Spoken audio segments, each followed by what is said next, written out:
So we are very, very lucky today. We are podcasting with podcaster Matt Wilkin of the Sociology Show. Not only is he a podcaster, but he is also a practicing teacher of sociology. So thank you so much, Matt Wilkin, for coming and speaking with us today.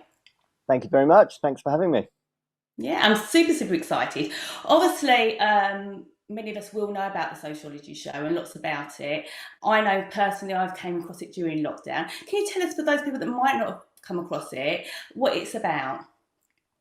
Yeah, sure. As you say, it did start during lockdown. It was a little project for myself, obviously, March 2020. We all got locked away in our homes and we were all twiddling our thumbs a little bit. And I wanted to do something to stay involved in sociology. And so I started a podcast. I know a lot of people don't necessarily use podcasts, actually. I was looking at a statistic which showed a demographic. The most common people that use it are sort of 40 years old. But I thought it was a really good medium for students to be able to listen to and tap into as well. So the podcasts were designed as a way of people to listen to either at home or going to the gym, or particularly for students if they're traveling to school or college, if they've got a half-hour journey. And the idea really was to speak to people working in the field of sociology, whether that's a doctor or a professor, a practicing teacher or a student themselves, and just listen to the voices for people talking about everything to do with sociology. And so really the first thing I did was just threw out a load of emails, just contacted a load of people, see if anyone took it on board. And I was staggered, actually. I was amazed. Some sort of really famous names within the world of sociology wrote back and said, yep, happy to do it. Probably as a result of lockdown, they were sat at home themselves. But one of the first people that I wrote to was Sue Palmer, who wrote the book Toxic Childhood. She got back in touch and said, yep, I'll do it this afternoon. So I was really staggered, as I said, that I got so much contact from people so willing to give up their free time to talk to me. And it's just grown from there, really. So 2.5 years on since it started in March 2020, and it's going from strength to strength. Yeah, like you said, it's going from strength to strength, and like you said, it's what I think for someone that listens to it as a teacher and has set it for my students before for homework is. Most of the students might get the impression initially, particularly when you look at the founding fathers of sociology, that it's old, dead men with beards, basically. Yeah. And actually, the great thing I think about the podcast is, as you said, you're speaking to people that are practicing sociology at the moment, doing some research within that. You've obviously spoken to lots of different sociologists that are working. Obviously, Sue Palmer, you mentioned, who was the first person that got in contact with you. Who are your, I know it's probably really hard to narrow down, but who are your top three highlights, if we could just reduce it maybe down to the top three? Top three, yeah. The first one that was really a big one for me, being a bit of a fanboy, was talking to Professor Les Back. And the reason why that was a big one for me is I remember reading Les's work myself when I was studying. Les was writing about racism in football and the England football team 25 years ago. I'm a huge football fan. And I just found he was way ahead of his time, what he was writing about. And it's really interesting. He wrote a book about racism in football. As I said, it's got to be 22, 23 years ago, and it's as relevant today as it was when he wrote it. Like I said, he was very much ahead of his time. Les was also talking about hybrid identities, how we're going to fuse, we're going to mix, we're going to have more sort of mixed heritage, more mixed race families and couples, and how Britain is going to change. And his predictions were staggeringly accurate. So chatting to Les Back was a real honor for me, because it's one of those people that you sort of learn about and study about yourself when you're doing your own research. And as you mentioned, it comes to life. It's not just a name in a book. It's actually being able to speak to someone and hear their own words. So Les was a big one for me. The second one that really comes to mind, which many students will be aware of, is Diane Ray. Diane Ray wrote the book Miseducation, and probably the most passionate speaker of all the podcasts that I've done. Diane came from a working class background, quite a deprived background, and she's worked her way up through education and is now a lecturer at Cambridge, which is absolutely staggering. Diane has very strong views, shall we say, particularly about working class education inequalities, the inequalities of the education system in general. I think on the podcast he gives a very passionate rant about private education and why it should be abolished. It's well worth a listen because, as I said, I don't think I've spoken to anyone who's quite as passionate as Diane. Lots of students study the education topic, so I would really, really recommend listening to Diane. And then, if I'm picking a third one, Professor Dick Hobbs. He is a researcher in crime, and Dick is someone I could listen to all day. The first time I heard Dick talk was in a lecture, and he does lectures, no PowerPoints, no materials at all. He just stands leaning against a desk and talks for an hour, and you could hear a pin drop. Everyone just listens for the full hour. It's absolutely fantastic. He can tell you everything and anything about crime in inner city London, about how people sell fake Louis Vuitton handbags, how cocaine is cut with various different objects to be able to sell on the street market. He's been there and he's done it for about 30 years. He's an absolutely fantastic person to listen to. And for the crime topic, he's one that I've had a lot of feedback on. A lot of people wrote to me and said they really enjoyed the episode because he's just one of those people you could listen to all day. So those would be my top three: Les Back, Diane Ray, and Dick Hobbs. Wow, is all I can say to that. I mean, that's amazing to have that opportunity. I think, like you said, like the students will read about these people in books, like you just did about Les Back, and you get to see or hear them actually speak about their work, not just read it in a book. And I think you said earlier that students, if they wanted to, they could pick it up on maybe a train or bus journey, as well as form of their revision, or just making some of their work feel more to life. I've been lucky enough to listen as well to speak to Diane Ray. She's very forthcoming, and I think she spoke to our students as well. She's very passionate, so definitely would recommend that. And I know you've highlighted a couple of podcast people that you've spoken to, some of the sort of lecturers and doctors that you've spoken to, one about education, one about crime, and obviously they're our sort of core units within sociology. Are there anyone else that you might signpost, either teachers? Obviously this is aimed for teachers, this podcast, but our one that we're doing now, is there anything that you think, oh, teachers, look, tell your students, direct them in this way? Is there anyone else from either the education or the crime unit, other than obviously Dick Hobbs and Diane Ray, think, oh, actually that might be worth listening to? Yeah, I think for education, the other one to have a good listen to is someone that works with Diane, actually, and that's Nicola Ingram. And again, she talks from the working class area, but she also looks at areas to do with gender as well. So she's done a little bit on the different performance between males and females, and she's also done a little bit on ethnicity as well. So yeah, Dr. Nicola Ingram, well worth a listen, because it's the biggest area of education that we look at, inequalities and how they intersect with each other as well. Actually, quite often it's not just about class, or it's not just about gender, but it's those two things together. You know, why do working class boys underperform, for example? So yeah, Nicola Ingram, really good one to listen to. For the crime topic, the other one that really springs to mind is Sudhir Venkatesh. Wrote a very famous book, Gang Leader for a Day. What's really fascinating about Sudhir is his first piece of research, that book that he wrote. He was really young when he did it, and he admits himself he was quite naive. He sort of wandered into a dodgy area of Chicago and just started talking to a group of people. He actually got held hostage for the first day because they thought he was a Mexican drug dealer. But it's very forthcoming. It's very honest. He admits that his methods and his questioning style wasn't very good to start with, and it's really kind of a fantastic story. I'm sure a lot of students are probably aware of Venkatesh, but you know, he's written several books since he did that first one. But to truly understand about crime and why many people get into crime, he's a fantastic one to listen to. And actually, you end up kind of empathizing with why a lot of people do get into crime. If you think about their scenario, their situation, it's absolute desperation, and we can be quite critical of why people commit crimes, but actually you can end up being quite empathetic and understanding where they're coming from. So yeah, those are two more I go for. Nicola Ingram for education, and Sudhir Venkatesh for the crime topic.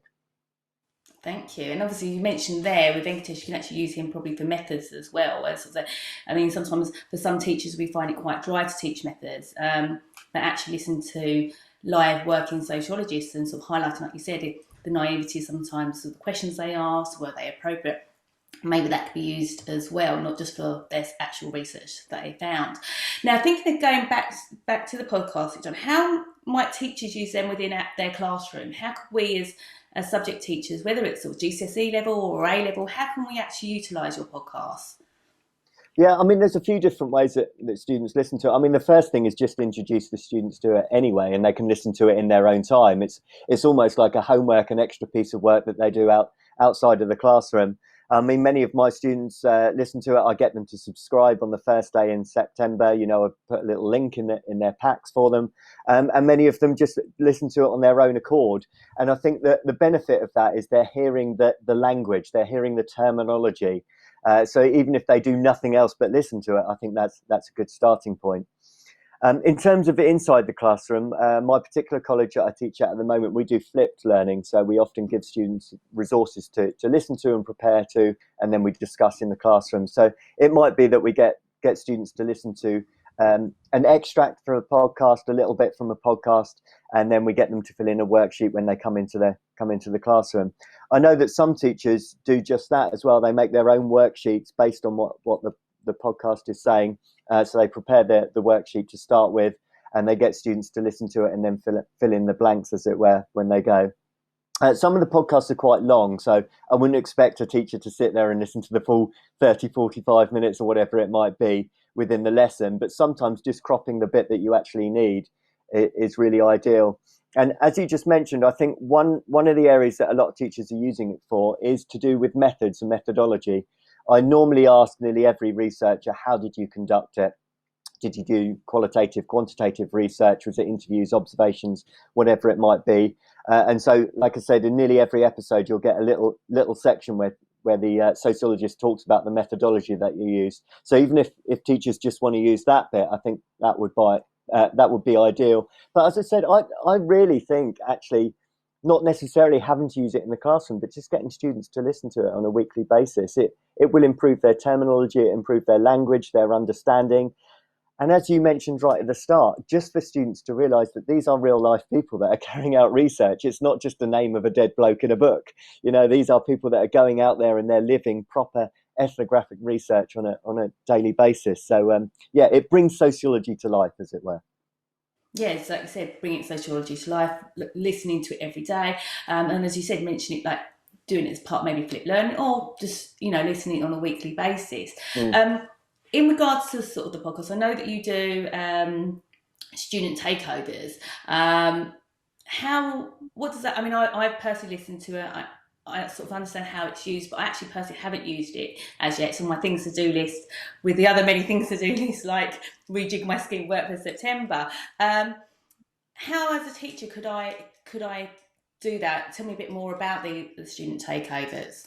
Yeah, I mean, it's something that really interests me, actually, because on the podcast, I get the statistics. So it shows me which episodes have downloaded, more or less than others. And I always thought that, the interviews with the likes of Diane Ray and Venkatesh would download very well, which they have. But surprisingly, the student podcasts download as well, if sometimes not even better. So there is obviously a market for students to be interested to listen to students' voices. So the way in which it works is I have a little bit of a break. The students put together a podcast themselves and they send an MP3 file to me and I put it out for them. And it's really an opportunity for students to talk about anything that they want to, whether they've done a piece of research, whether they've done a project, they're passionate about a particular issue that's going on in the world today. And I think sometimes the students learn more from other students more than they do as us as a teacher, because often it's put into language that they understand. It's not too high level. They're often talking about issues that are particularly central to what's going on in their lives at the moment. So I would say to you, Kate, if you've got students that are passionate, they've got something to say, record it, send it to me, and I'll put it out for them. I don't know if you're doing sort of any project work or anything like that. I've even had some students record a debate, when we've done a debate or a discussion in class, and we're going to put that out as well. But I really, really do strongly believe this is the direction that the podcast should go in. That it's not just me talking to one other person. I'd really like it to be a vehicle for other people to have a voice, for students to put forward their ideas, teachers, if If they've got something to say, something they're passionate about, just send me something, send me an MP3 file, I'll put it out for you.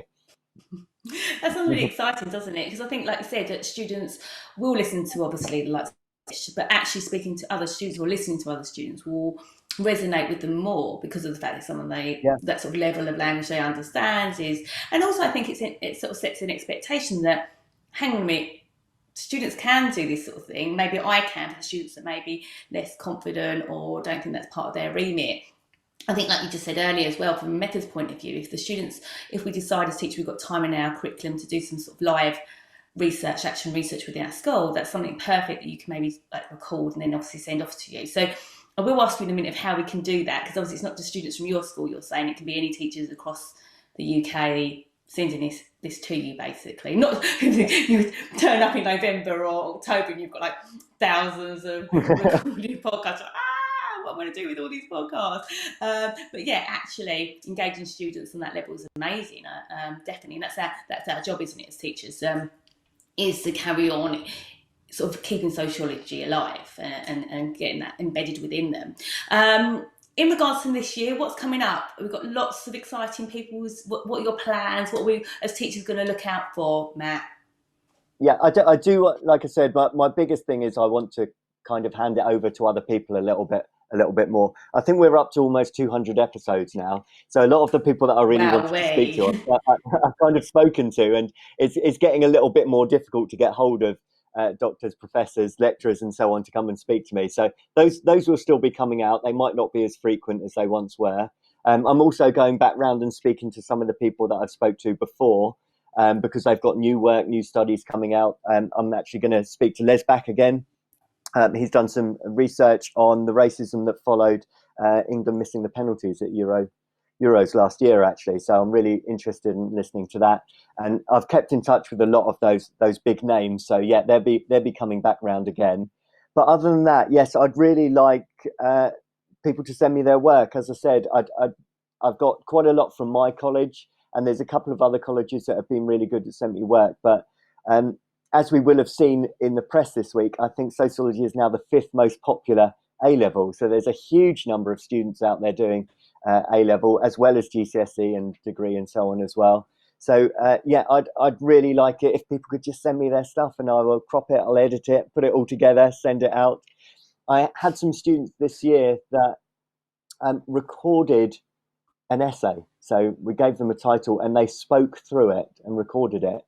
And other students listened to it over and over.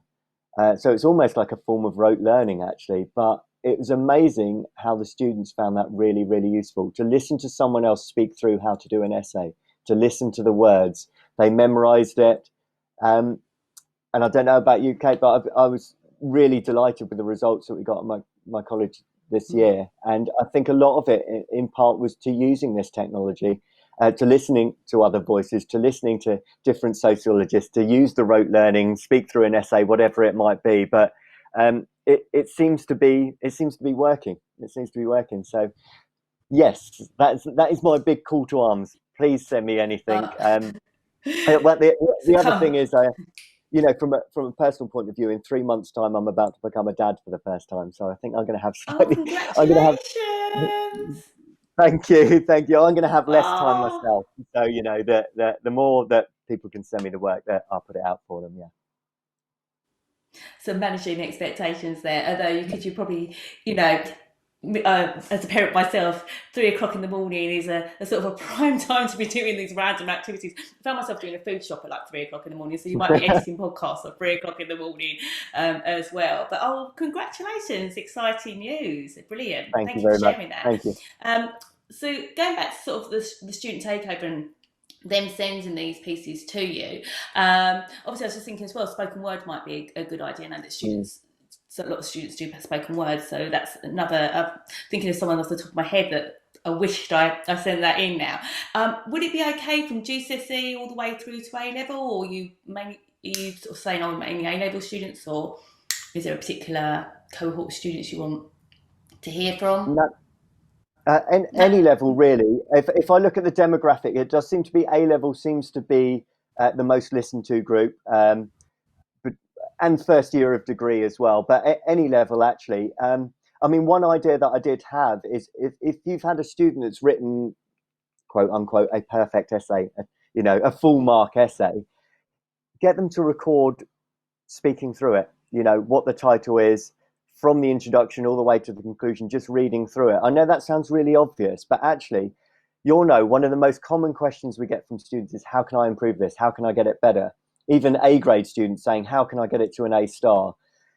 I even have students that have lost 3 marks on an essay. What can I do to improve it? Now, if we have students reading through a full graded, full mark answer, I think that's a fantastic resource for other students to listen to. So any teachers listening, if you've got anything like that, please do send it to me. That would be ideal.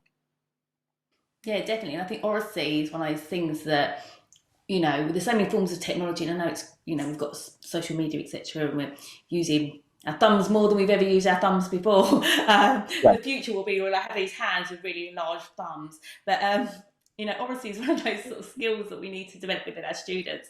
And actually, like you said, hearing it through, you're like, well, actually, that doesn't really make sense. Maybe I should clarify that point, or you find yourself repeating again and again.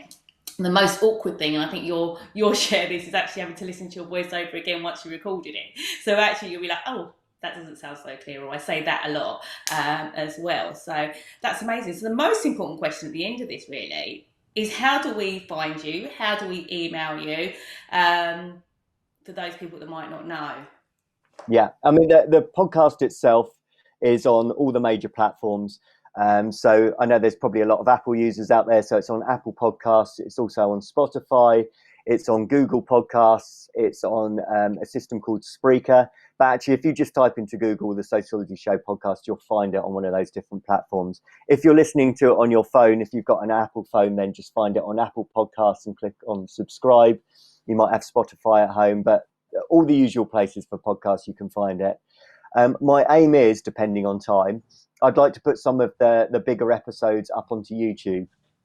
Just because, going back to what I said right at the start, I know that a lot of younger people do watch YouTube, but they don't necessarily listen to podcasts. So if they're on there, I think that will be another way to be able to get hold of the episodes.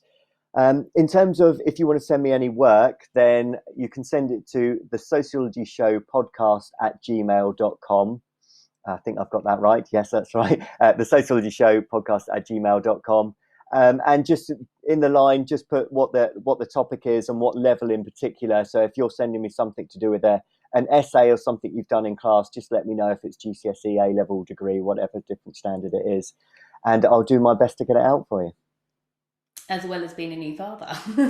Yeah, exactly. I think you're right. I am going to be sat here at 2 a.m., aren't I? Trying to edit podcast. Yeah, true. Living the dream. I know personally, I'm looking forward to listening to your future podcast. I know for me, a favourite was Louise Archer. I'm definitely a fangirl of Louise Archer, so her work. So that was one I'm looking forward to hearing some more. In addition to that, I'm definitely on things to do list, as well as I said, editing my scheme of work for next year is getting some students to send you, or a few students to send some work across to you for sure. And I know other teachers will be thinking the same. So thank you very much for telling us a little bit about the Sociology Show. Thank you for your time. Thank you for sharing your enthusiasm for all things sociology and showing us that, sociologists aren't all old men with beards. The who are dead, exactly. Basically. And good luck and enjoy fatherhood. Here we come. Maybe we can do a podcast on that. I will do, actually. Yeah, I will do, because one of the things is I'm becoming a father for the first time at 45, which is quite late. I'd really like to do a podcast. Don't look it. That's because I live by the seafront. You see, that's because I'm not a father already. I'm sure I'll age a lot over the next couple of years. But yeah, I'd really like it fully grey. Exactly. I'd really like to do a podcast about fatherhood, actually, and particularly about fatherhood at a later age as well. So if there's anyone listening that's in a similar position, that'd be a good one to go to. And if I could just give one more request, sorry, I'm going to do a little bit of plugging here, but for those students that do subscribe to the podcast, if you could just either write a review, nice review, or particularly rate it. If you give it a 5 out of 5 star rating, it just helps push it up the podcast charts a little bit. And it also means when people search for it in Google, it's a little bit easier to find. So yeah, that's my little bit of plugging, my request. If you can give it a review and a 5 star, that would be fantastic. We're all for was it sharing is caring, as my children say, so we're all up for that. Thank you ever so much for that, and I look forward to hearing about your fatherhood podcast as well. I look forward to listening to more podcasts with students and with other sociologists. But for now, thank you ever so much, Matt, for your time. I really appreciate you're also busy probably preparing for the new arrival and making the last for the first few weeks of the holidays as well, so thank you ever so much. You take care, and lovely speaking to you. Take care. You too. Thank you very much. Bye now. Bye.